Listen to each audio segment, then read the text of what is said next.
Assalamualaikum warahmatullahi wabarakatuh. Hai halo, selamat datang kembali di my YouTube channel guys. Gimana kabar kalian hari ini? Semoga selalu dalam keadaan sehat ya, dan selalu diberkahi dengan kebahagiaan. Video kali ini sesuai dengan request kalian, aku akan mengangkat sebuah kisah tragedi pada tahun 1980-an tentang tragedi Gwangju di Korea Selatan. Bagaimana bisa sebuah negara mengerahkan pasukan elit militer paling brutal hanya untuk membantai warga sipil dan mahasiswa mereka sendiri. Pada bulan Mei 1980, sebuah kota bernama Gwangju diisolasi total dari dunia luar.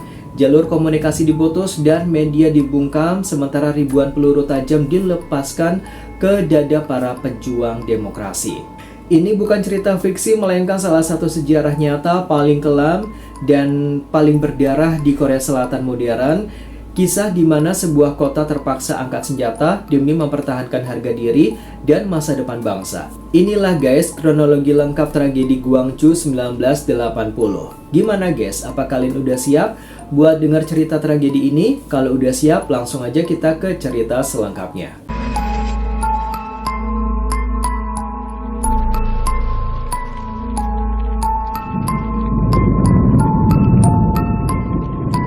Bulan Oktober tahun 1979 menjadi salah satu titik balik paling krusial dalam sejarah modern Korea Selatan. Kematian mendadak Presiden Park Chung-hee akibat pembunuhan berencana seketika melempar negara ini ke dalam pusaran ketidakpastian politik. Setelah hampir 2 dekade hidup di bawah rezim otoriter yang sangat ketat, rakyat Korea Selatan mengira bahwa fajar demokrasi yang sejati akhirnya telah tiba. Harapan-harapan baru mulai tumbuh di jalanan, di tempat kerja, dan di koridor-koridor universitas. Namun mereka tidak pernah menduga bahwa apa yang menunggu di depan bukan kebebasan, melainkan sebuah malam yang jauh lebih gelap dan berdarah. Hanya 2 bulan setelah kematian sang presiden, tepatnya pada 12 Desember 1979, bayang-bayang kudeta merayap di tengah malam. Seorang jenderal angkatan darat bernama Chun Da-won memimpin sebuah faksi militer rahasia untuk merebut kendali kekuasaan tertinggi negara. Dengan taktik yang dingin dan terencana, ia menyingkirkan para petinggi militer senior dan secara de facto mengambil alih pemerintahan. Musim semi tahun 1980 yang semula diharapkan menjadi masa transisi menuju demokrasi berubah menjadi momentum bagi Chun Da-won untuk memperkuat cengkeraman kediktatorannya di seluruh penjuru negeri.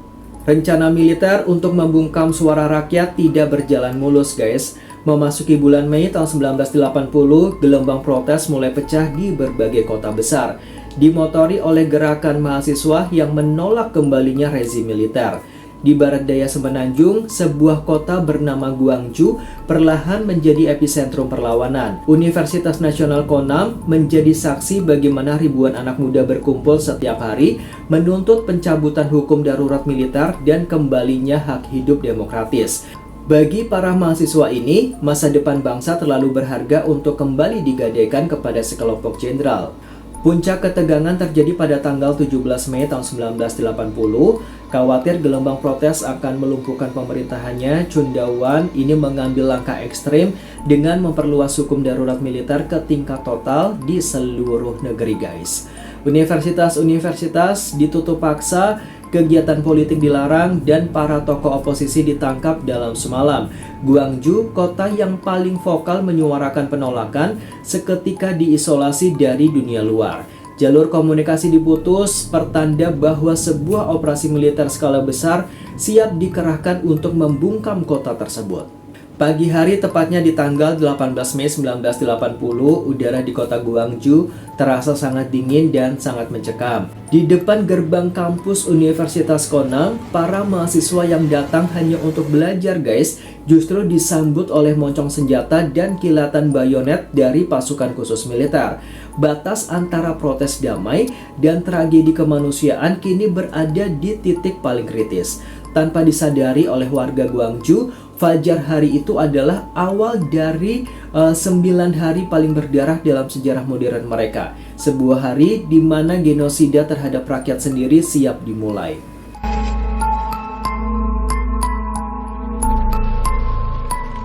Tanggal 18 Mei tahun 1980, sejarah Korea Selatan mencatat titik paling kelam dalam hubungan antara negara dan rakyatnya. Gerbang Universitas Nasional Konam yang semula menjadi tempat menuntut ilmu mendadak berubah menjadi zona perang. Ketika sekelompok mahasiswa menuntut hak mereka untuk masuk ke dalam kampus, militer meresponnya dengan kebrutalan yang tak terbayangkan.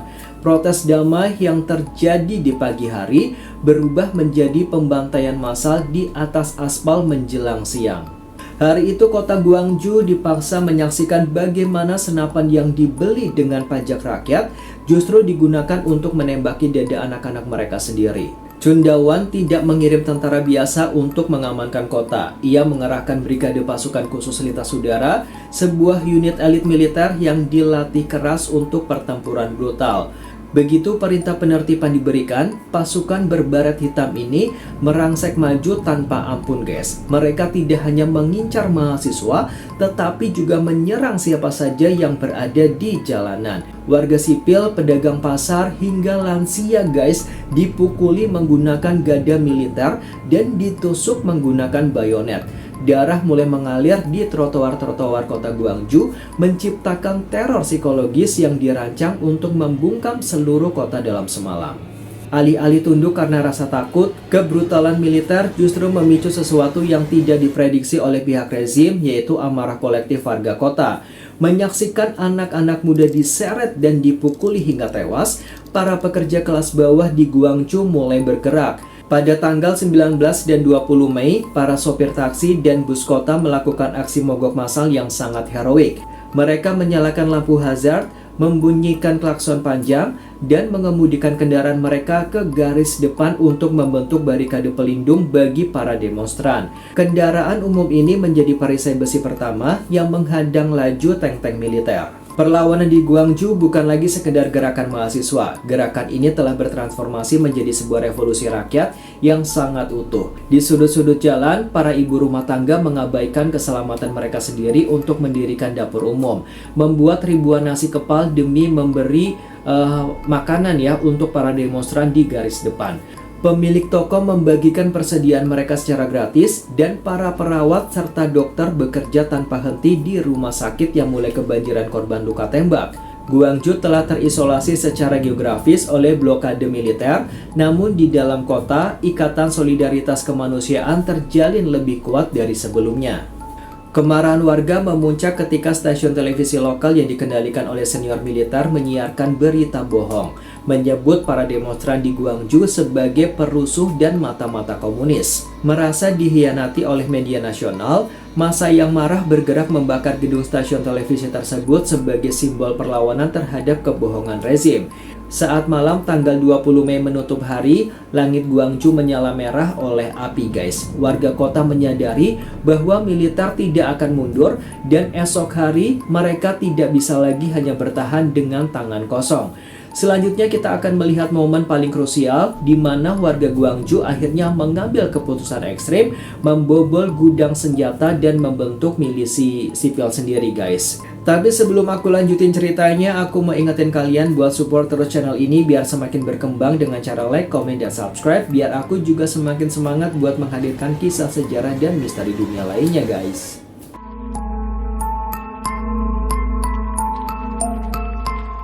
Tanggal 21 Mei 1980 menjadi hari paling menentukan di mana struktur hukum dan ketertiban di Gwangju runtuh sepenuhnya.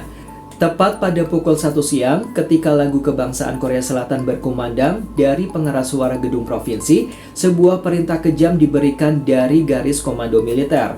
Pasukan khusus melepaskan tembakan peluru tajam secara serentak ke arah kerumunan massa yang tidak bersenjata.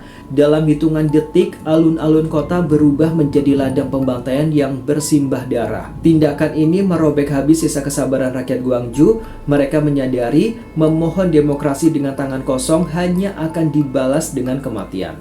Didorong oleh insting untuk bertahan hidup dan melindungi keluarga mereka, ribuan pemuda, buruh, dan mahasiswa bergerak menyebar ke wilayah pinggiran Gwangju. Mereka mendatangi kantor-kantor polisi setempat dan membobol gudang persenjataan cadangan militer di distrik terdekat. Hanya dalam waktu beberapa jam, ribuan pucuk senapan, amunisi, dan bahan peledak berpindah tangan ke tangan rakyat sipil. Untuk pertama kalinya dalam sejarah modern Korea Selatan, sebuah kota bangkit dan mempersenjatai diri mereka sendiri untuk melawan angkatan bersenjata resmi negara, guys. Dari puing-puing kekacauan tersebut, lahirlah revolusi tentara sipil atau Minjungan. Mereka bukan tentara terlatih, melainkan para sopir, buruh pabrik, dan mahasiswa yang mendadak harus memegang senapan. Untuk membedakan diri dari pasukan pemerintah, para milisi sipil ini mengikatkan pita putih di lengan mereka. Dengan koordinasi yang sangat cepat, mereka mendirikan pos-pos pertahanan di titik-titik strategis kota, mengatur lalu lintas, dan berpatroli untuk menjaga keamanan dari penjara. Keberanian komunal ini mengubah Guangzhou dari sebuah kota yang ketakutan menjadi sebuah benteng perlawanan rakyat yang terorganisir. Melihat rakyat yang kini membalas dengan perlawanan bersenjata yang sangat sengit, taktik militer Chundawan sempat goyah. Khawatir akan jatuh lebih banyak korban di pihak mereka, komando militer memutuskan untuk menarik mundur seluruh pasukan khusus dan tank dari pusat kota Guangzhou pada sore hari, tepatnya di tanggal 21 Mei. Tentara mundur dan memposisikan diri di pinggiran kota membentuk blokade perimeter yang sangat ketat. Saat senja, pusat kota Guangzhou sepenuhnya berada di bawah kendali warganya sendiri. Kota ini berhasil membebaskan diri dari cengkraman kediktatoran meski dibayar dengan harga yang sangat mahal. Mundurnya militer menandai dimulainya periode singkat yang kelak dikenal sebagai Komunitas Guangzhou, sebuah wilayah otonom yang dikelola sepenuhnya oleh rakyat tanpa adanya pemerintahan resmi. Selama beberapa hari ke depan, kota ini membuktikan bahwa tanpa polisi dan tentara pun mereka bisa hidup dengan tertib, damai, dan saling berbagi. Namun ketenangan ini adalah ketenangan semu sebelum badai yang lebih besar datang. Di luar sana, di balik barikade pembatas, militer sedang menyusun rencana pengepungan total untuk merebut kembali Guangzhou dengan kekuatan penuh.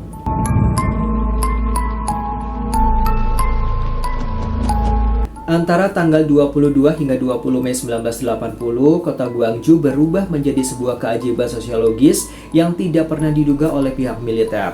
Selama beberapa hari yang singkat, kota ini menjelma menjadi sebuah komunitas mandiri yang berjalan tanpa adanya polisi, tentara, maupun aparat pemerintahan resmi. Di dalam wilayah yang terisolasi total ini, angka kriminalitas justru turun hingga ke titik nol. Tidak ada penjarahan bank, tidak ada perebutan makanan, dan tidak ada kekacauan massal.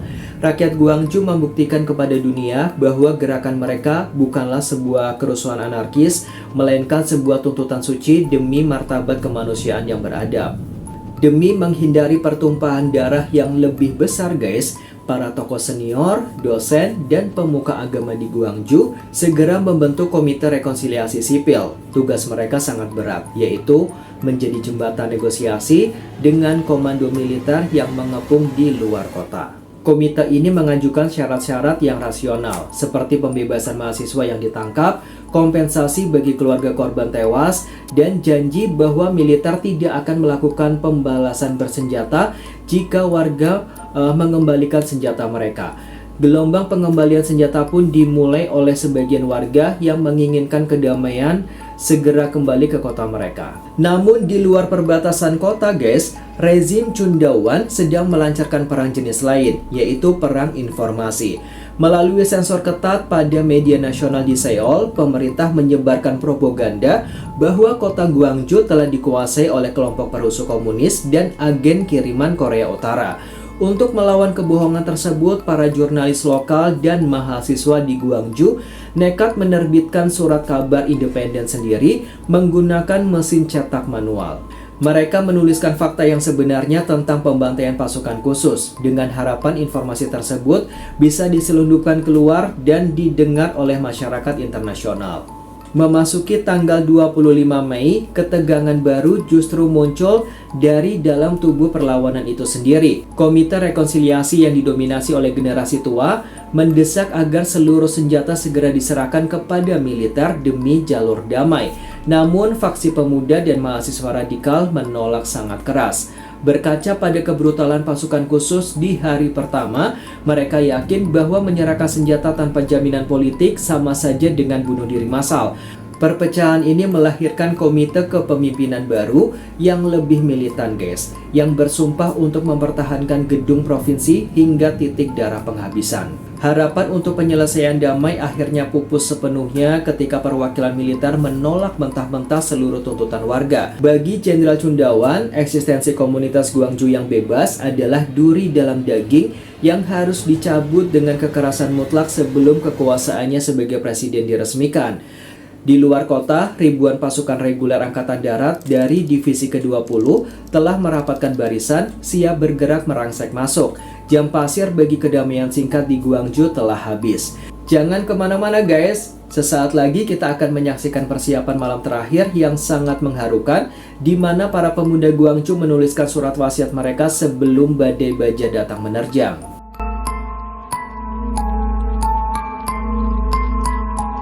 Malam tanggal 26 Mei 1980 menjadi malam paling sunyi, sekaligus paling mencekam dalam ingatan kolektif warga Gwangju. Di luar batas kota, deru mesin tank dan derap langkah ribuan tentara dari Divisi ke-20 Angkatan Darat telah bersiap. Di dalam kota, khususnya di dalam gedung provinsi yang menjadi markas terakhir perlawanan, ratusan mahasiswa, buruh, dan warga sipil memilih untuk bertahan. Mereka tahu betul kekuatan militer yang akan dihadapi beberapa jam lagi berada di luar kendali mereka. Namun bagi jiwa-jiwa yang mengikatkan pita putih di lengan ini, mundur bukanlah lagi sebuah pilihan yang terhormat. Di bawah temaram lampu gedung, malam itu diisi dengan persiapan yang sangat mengharukan. Menyadari peluang hidup yang sangat tipis, banyak pemuda dan pelajar yang mulai menuliskan surat wasiat terakhir untuk keluarga mereka di secari kertas minyak.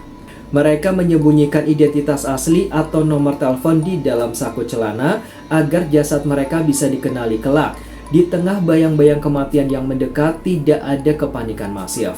Yang ada hanyalah rasa persaudaraan yang mendalam, di mana mereka saling berbagi makanan terakhir dan saling menguatkan satu sama lain untuk menjaga martabat kota mereka hingga detik terakhir. Tepat pada pukul 2 dini hari, tanggal 27 Mei, sebuah suara memecah keheningan malam kota Gwangju melalui sistem pengeras suara jalanan. Seorang mahasiswa bernama Pak Yongjun nekat melakukan siaran radio darurat yang kelak menjadi bagian paling ikonik dari tragedi ini guys. Melalui pengeras suara, suaranya yang bergetar namun lantang bergema ke seluruh sudut kota yang gelap, memohon agar warga tidak melupakan perjuangan mereka. Ia menyerukan kepada dunia luar yang terisolasi bahwa malam ini anak-anak Gwangju sedang bersiap mati demi demokrasi, dan ia meminta agar mata sejarah tidak pernah memalingkan pandangan dari apa yang akan terjadi subuh nanti.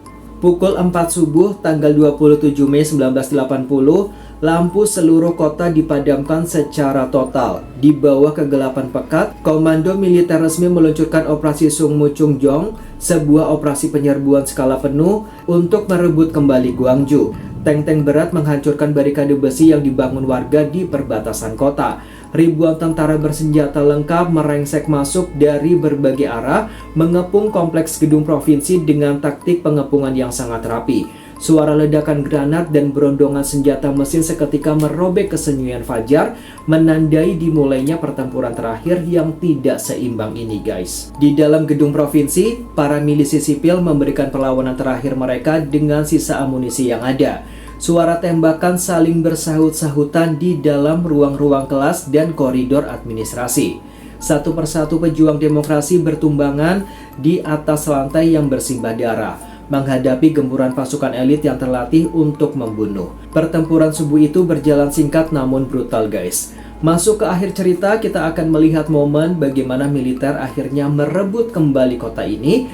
Duka mendalam yang terkubur selama bertahun-tahun di bawah rezim diktator, hingga bagaimana darah para korban di Gwangju akhirnya berhasil meruntuhkan tirani politik Korea Selatan di masa depan.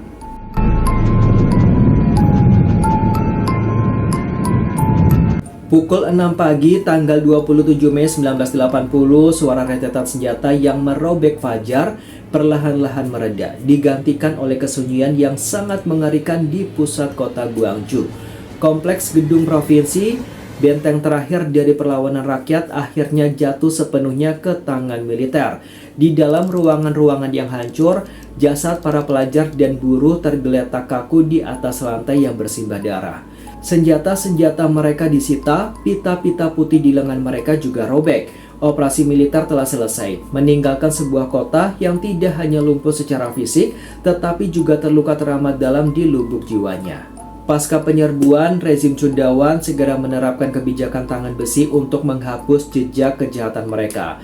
Korban-korban yang tewas diangkut menggunakan truk sampah dan dikuburkan secara terburu-buru di pemakaman umum Mengwondong yang sangat kumuh, guys. Pemerintah mengeluarkan narasi tunggal, mencap para korban sebagai pemberontak komunis yang berbahaya. Selama bertahun-tahun menyebut kata Gwangju atau memperingati kematian para martir di depan publik adalah tindakan ilegal yang bisa menjebloskan seseorang ke dalam penjara. Ketakutan disebar ke seluruh penjuru negeri, membungkam kebenaran di balik tembok sensor yang sangat tebal. Namun rezim militer melakukan satu kesalahan fatal. Mereka lupa bahwa ideologi demokrasi tidak bisa dibunuh dengan peluru. Kisah pembantaian Gwangju meskipun ditekan secara brutal berhasil diselundupkan keluar dalam bentuk rekaman video dan pamflet rahasia. Alih-alih melahirkan ketakutan permanen, memori tentang Gwangju justru bertransformasi menjadi bahan bakar moral yang membakar semangat generasi muda di seluruh Korea Selatan. Sepanjang dekade tahun 1980-an, setiap demonstrasi mahasiswa di Seoul, Busan, dan Daegu selalu membawa nama Gwangju sebagai simbol perlawanan tertinggi terhadap tirani militer. Puncaknya terjadi pada Juni tahun 1987 ketika jutaan rakyat Korea Selatan turun ke jalan dalam gerakan demokratis Juni, memaksa rezim militer runtuh dan membuka gerbang pemilu demokratis pertama. Sejarah akhirnya berbalik arah, guys. Pada tahun 1996, mantan Presiden Chundawan dan kroni-kroninya diseret ke pengadilan, dinyatakan bersalah atas dakwaan pengkhianatan negara dan pembantaian massal di Gwangju. Pemakaman Mangwondong yang dulunya kumuh kini dipugar menjadi pemakaman nasional 18 Mei yang megah, tempat di mana negara secara resmi membungkuk hormat kepada para martir yang dulu dicap sebagai perusuh, guys. Tragedi Gwangju pada tahun 1980 bukanlah sebuah akhir dari kekalahan, melainkan awal dari kemenangan besar sebuah bangsa atas ketertindasan. 9 hari berdarah di bulan Mei itu telah membuktikan bahwa martabat kemanusiaan dan kebebasan adalah sesuatu yang layak untuk diperjuangkan, bahkan dengan nyawa sebagai taruhannya. Setiap helai pita putih yang terikat di lengan para pemuda tahun 1980 kini telah mekar menjadi bunga demokrasi yang dinikmati oleh generasi Korea Selatan modern hari ini, guys. Suara Park Yong-jun di malam terakhir mungkin telah lama senyap di udara. Namun, gema perjuangannya akan tetap abadi, tertulis dengan tinta emas dalam lembar sejarah peradaban manusia yang merdeka. Oke guys, itu tadi kisah tragedi Gwangju pada tahun 1980. Bagaimana pendapat kalian guys tentang keberanian luar biasa para warga Gwangju yang nekat melawan kediktatoran militer ini, guys? Tulis opini kalian di kolom komentar di bawah ya, guys. Sebelum aku akhiri videonya, guys, aku mau ingetin kalian buat support terus channel ini biar semakin berkembang, dan jangan lupa juga untuk klik like, subscribe, dan aktifkan lonceng notifikasinya agar tidak ketinggalan pembahasan sejarah dunia menarik lainnya, guys. Ovan Anggara pamit dan sampai jumpa di video berikutnya, guys. Bye-bye.